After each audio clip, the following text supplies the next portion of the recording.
This is All Saints Sunday, and I wanted to update you all on where we are in the scriptures.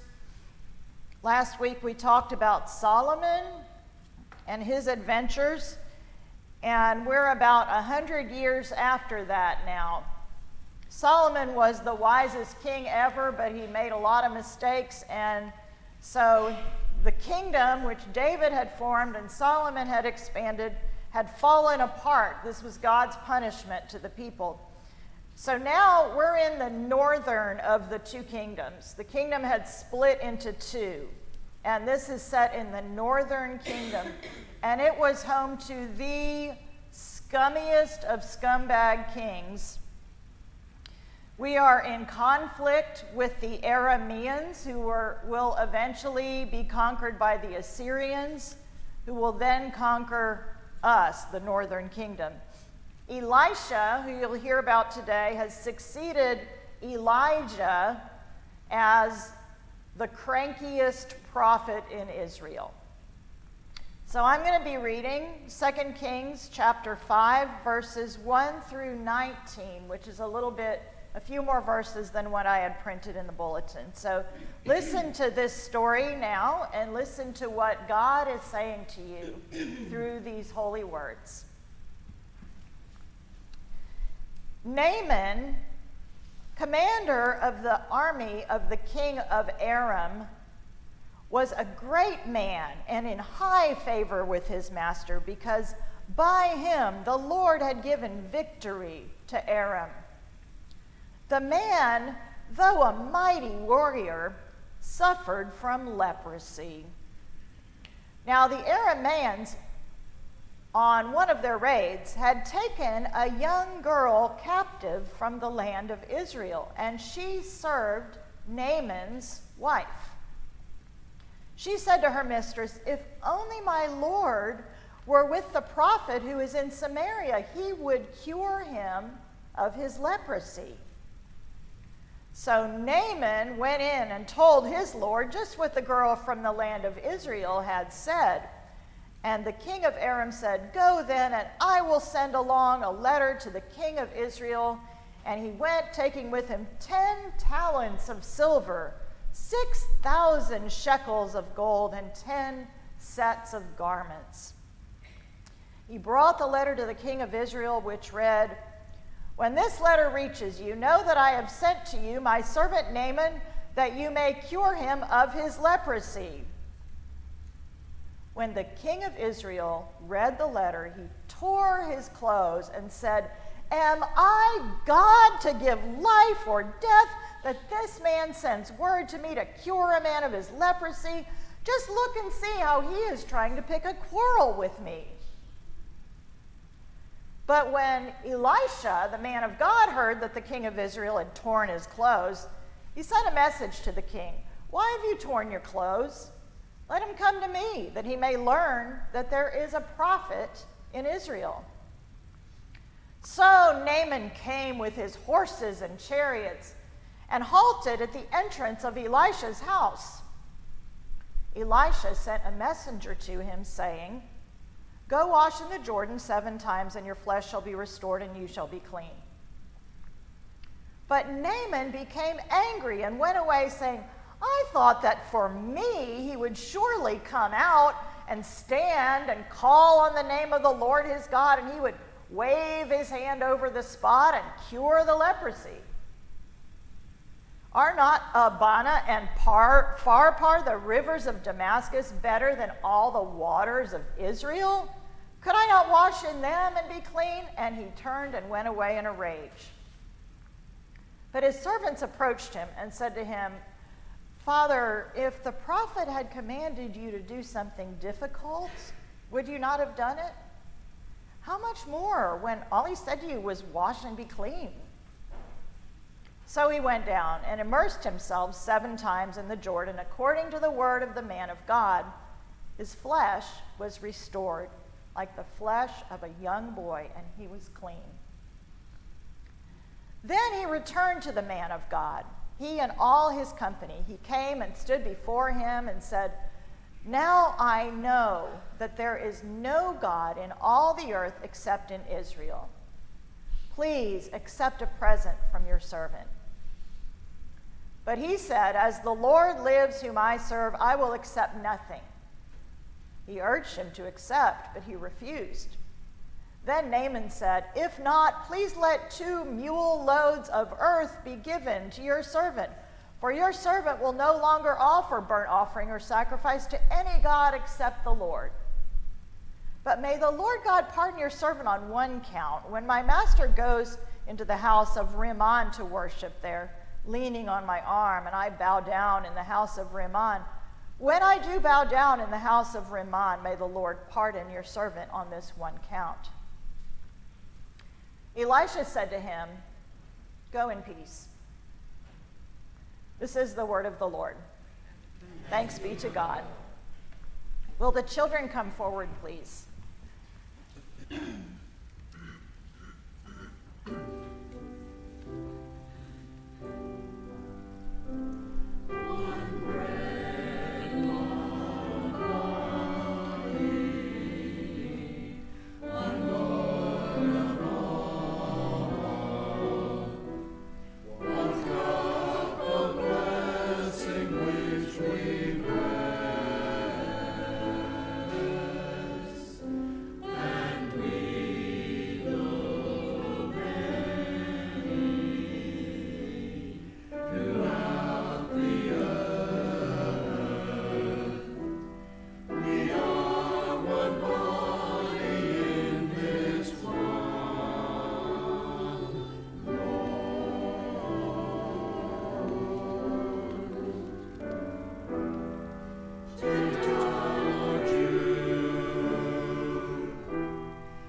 So a man walked into the pastor's office and said, "Pastor, I'm Joe Jones, and I want you to do my brother Jack's funeral. You should know that my brother was a horrible person. He cheated on his wife and his taxes. He took candy away from children. He shut down old folks' homes and kicked them all out on the street, and that's just the tip of the iceberg. And every church in town has turned me down for this funeral, but if you do this funeral and say that Jack was a saint, I will give this church $10,000. So the pastor thought about how much good the church could do with that $10,000, and he told Joe that he would do it. So the day of the funeral, the pastor stood up to do the homily and said, "Jack Jones was a horrible human being. He cheated on his wife and his taxes. He took candy away from children and shut down the old folks' home and kicked them all out on the street. And that's just the tip of the iceberg. But compared to his brother Joe, Jack was a saint." All right. When we think of saints, we think of the ones with the official title in front of their name, right? Saint Matthew, Saint Teresa, Saint John. But sainthood is not always for the big guys. It's for the little guys too. It's for the low people on the ladder. There are some big guys in this story. We have Naaman, who is the commander of the army, a great man, mighty and leprous. We have an over-the-top king of Israel yelling and shouting and carrying on. And meanwhile, there are these little people. There's a slave girl who was an Israelite, and she tells her enemy captors in a roundabout way to maybe go see Elisha. We have Naaman's own slaves later convince him to at least try that easy healing. And we have Elisha himself, the prophet that never gets any respect. The king of Israel doesn't even think about calling on him. He doesn't even go out to talk to Naaman himself. Elisha just sends a message. And then after Naaman's healed and he's completely convinced that the God of Israel is the most powerful God, and he wants to give offerings to the prophet, and the quiet prophet refuses the gifts. The heroes in this story aren't the big kings or the powerful warriors riding chariots and horses. They didn't do anything to heal anyone. The heroes, the saints, are the servants and this unassuming prophet. Healing is not flashy. Look back to Naaman, the cartoon warrior. I love this image in thinking about Naaman, that he's a mighty man, but ooh boy, that's not a comfortable way to live. Naaman wants a show. He wants it to be all about him. He wants a magic potion. He wants Elisha to come and wave his hands over him and say magic words so he can be at the center of attention. Everybody can see how important he is, that he receives this healing. And he gets none of this, but he still gets healed. Elisha sends a message to Naaman basically saying, "Here's a bar of soap, go take a shower." A good shower, 7 minutes, 7-minute shower, that'd be good. And Naaman is furious. A shower? My showers at home are way better than any old Israeli shower. What is this nonsense? But again, the servants come through, and his servants say, "You know, it's worth a try. It's not that hard." Healing isn't flashy. Sainthood isn't flashy either.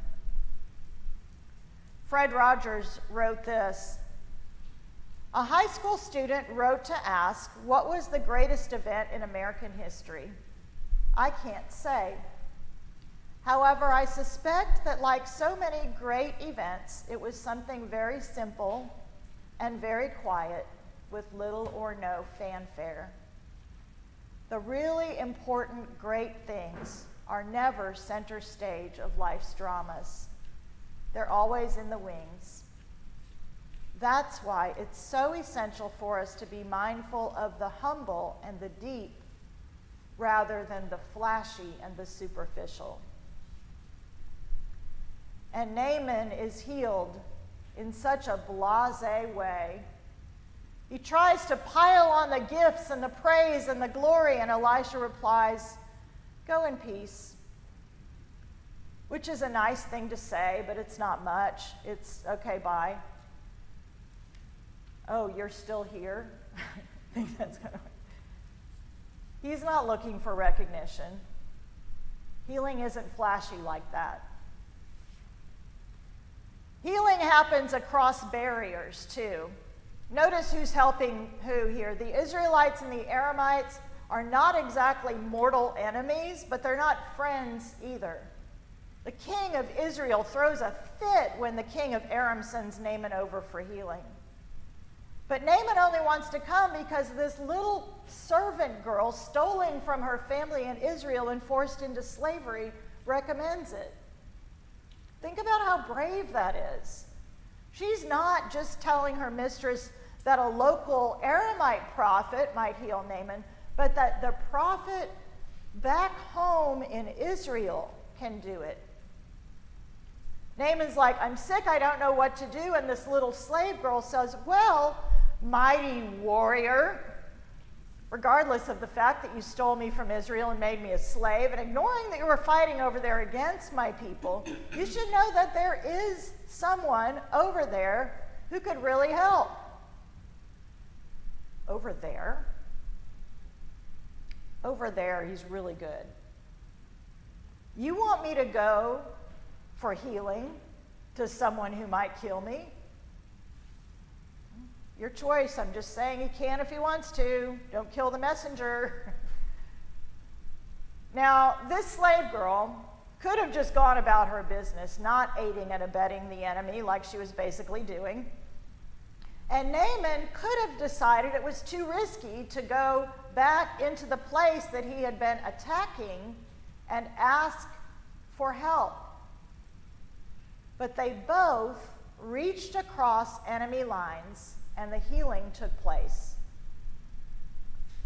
Somehow, sometimes, this is how saints work.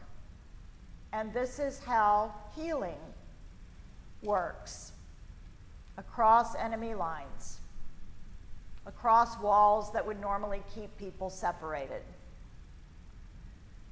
You'll remember a few years back that there was a massacre at the Tree of Life Synagogue in Pittsburgh, in the very same neighborhood where Mr. Rogers had lived. And in that massacre, 11 people were killed as they tried to worship. More were injured, and the gunman himself was injured in a shootout with the police. He was taken to Allegheny General Hospital, whose president, Dr. Jeffrey Cohen, is a member of the Tree of Life Synagogue. Dr. Cohen lives near the synagogue. He heard the shots as they were being fired, and he knew 9 of the people who were killed. He himself tended to that injured man. And the shooter was also treated by a Jewish ER doctor and a Jewish nurse whose father is a rabbi. Dr. Cohen said it was not their place to judge, that the hospital was a place to treat the sick and injured no matter who they are or what they've done. He even stopped by the shooter's room to check on him. He said, "I stopped to see him. I just asked him how he was doing. Was he in pain? He said no, he was fine. He asked me who I was. I said, I'm Dr. Cohen. I'm the president of the hospital. And I turned around and left." In an interview later on, he said, "I thought it was important to at least talk to him and meet him. You can't, on one hand, say we should talk to each other, and then I don't talk to him. You lead by example, and I'm the leader of the hospital." That is real humanity. That is true sainthood. When children reach out to welcome the new neighbors, even though their parents haven't done it yet because the time isn't right, when you invite that one oddball coworker to lunch with the rest of the crew, when you let that really rude, pushy car merge in front of you on the West Loop, considering that that driver may just be having a really terrible day, when you speak up for those who are being laughed at rather than going along with the crowd, when you make a point of inviting someone really different from you to come here on Sundays, when you take time to listen, really listen to someone you know you disagree with, when you seek help from someone who you usually want to push away, this is what saints do. This is what we do in response to God's love. Today isn't really that different from lots of other Sundays. Sundays aren't really that different from other days of the week, except that we come here. This is the Sunday after we won the World Series, so it's a little bit different, but we've done that before, so.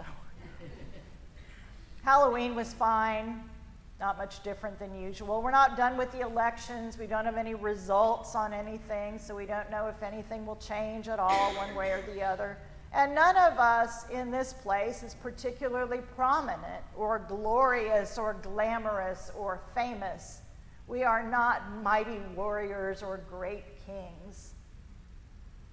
But this is a day that we remember our beloved friends and family who have died.